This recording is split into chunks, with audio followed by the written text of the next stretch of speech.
আমি আসলে ভালোবাসার পাগল, যে আমাকে ভালোবাসবে আমি তার জন্য জীবন দিয়ে দিব, কিন্তু আমি আগেই জীবন দিয়ে দিই, ভালোবাসা পরে পাওয়ার চেষ্টা করি, কিন্তু জীবনটা চলে যায়, কিন্তু ভালোবাসা পাওয়াটা আর হয় না।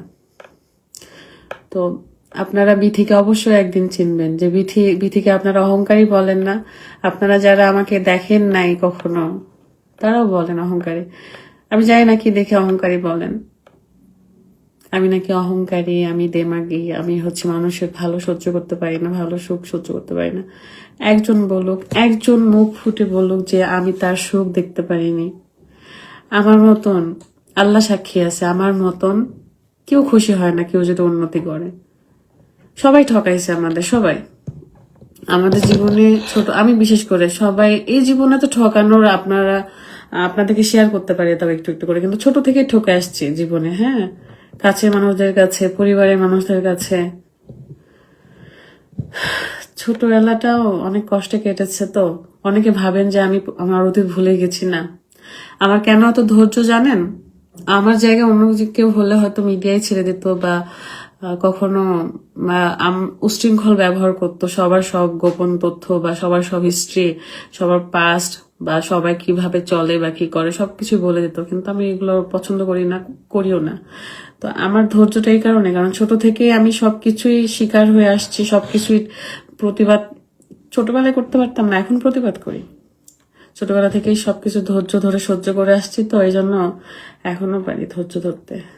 আমি খুব শান্ত স্বভাবের মেয়ে, কিন্তু ধৈর্য ধরতে পারি অনেক, আল্লাহ আমাকে গুণ দিছে। তাছাড়া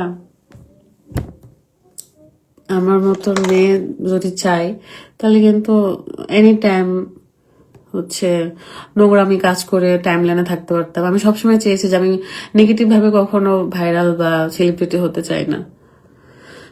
যতই ভালো করে থাকার চেষ্টা করছে ততই খারাপ হয়েছে আপনাদের কাছে। যাই হোক, আপনারা অনেকে হয়তো আমাকে ভুল বুঝে আছেন, আমি চাইবো যে আপনারা আমাকে ভুল বুঝবেন না, আমাকে ভালোবাসবেন, কারণ আমি ভালোবাসারই পাগল। আমাকে ভালোবেসে দেখেন, আমি হচ্ছে জান দিয়ে দিব। এই জানে আর কিছু নাই, কিন্তু ভালোবাসলে জান দিয়ে দিতে পারি, সবকিছু করতে পারি। এই ভালোবাসাটাই পাই না, কারণ মানুষ আমাদের কাছে আসেই কোনো না কোনো একটা উদ্দেশ্যে, কোনো না কোনো একটা কিছুর জন্য আসে, কিন্তু আমরা ভাবি যে ভালোবেসে আসছে, কিন্তু ভালোবাসে না। পরে আমি খারাপ হয়ে যাই, কারণ আমি বেশি আশা করে ফেলি তাদের কাছ থেকে। ওটাই বললাম, আমার গ্রুপটা এমন গ্রুপ যে যেখানে ভালোবেসে ভালোবাসা পাওয়া যায়, ভালোবাসা পেয়ে অনেক কিছু লাইফে করা যাবে আল্লাহর রহমে, আল্লাহ যদি চায়। কিন্তু এটা প্রতিদানটা কেউ দিতে পারে না, আর তখনই আমি খারাপ হয়ে যাই। যখন প্রতিদান চাই ভালোবাসা, তখন খারাপ হয়ে যায়। তো যাই হোক, অনেক খারাপ লাগতেছিল, আমি খুব নার্ভাস ছিলাম, একটু একটু এখন একটু একটু ভালো লাগছে। আমি তো ভাবছিলাম আজকে লাইভে কথাই বলতে পারবো না, মনে হচ্ছে জীবনের প্রথম ক্যামেরার সামনে আসছি, এরকম ফিল হচ্ছিল। তো আমি চাইবো যে যারা আমাকে ভুল বুঝে আছেন, তারা আমাকে ভুল বুঝবেন না, আল্লাহর মানে দোহাই লাগে, কারণ আমি ভুল বোঝার মতো কোনো কাজ করিনি। হ্যাঁ, আপনাদের কাছে রং মনে হতে পারে যে আমি এই ডিসিশন কেন নিয়েছি বাইক ট্যুরে। কি জানতো বলেন বাইক ট্যুরে এত বড় একটা অ্যাক্সিডেন্ট হবে? আমি তো জানতাম না, জানলে তো আমি আমার শাওনকে নিয়ে যেতাম না। মাঝে মাঝে তো মনে হচ্ছিল ওই জায়গায় যেন আমি কেন হলাম না, আমি যদি হইতাম, ছেলেটা যদি বেঁচে থাকতো। তো এই ডিসিশনগুলো আপনাদের কাছে খারাপ লাগতে পারে, হ্যাঁ আমার কাছেও মনে হচ্ছে। তাছাড়া কত মানুষ ট্যুর দিয়ে আসে না বলেন, সবকিছুই তো ঠিক ছিল। লাস্টের দিন, আসার দিন, আমরা 12-13 দিন তো বাহিরেই ছিলাম, লাস্টের দিন আসার দিন, তাও 3 দিন রেস্ট নেওয়ার পরে শুরুতেই আসার দিনে এই অ্যাক্সিডেন্ট। তো আল্লাহ সবাইকে সব বিপদ থেকে রক্ষা করুক, আমাকে বদনজর, কুনজর, খারাপ মানুষ,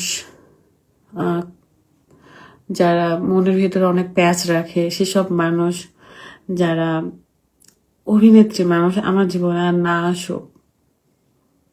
আমি শুধু চাই যতদিন আপনাদের কাছে থাকবো ভালোভাবে থেকে আল্লাহর রাস্তায় বিদায় নিব। বিদায় নিতে চাচ্ছি অনেকদিন ধরে, কিন্তু কিছু সমস্যার কারণে আমি বিদায় নিতে পারছি না।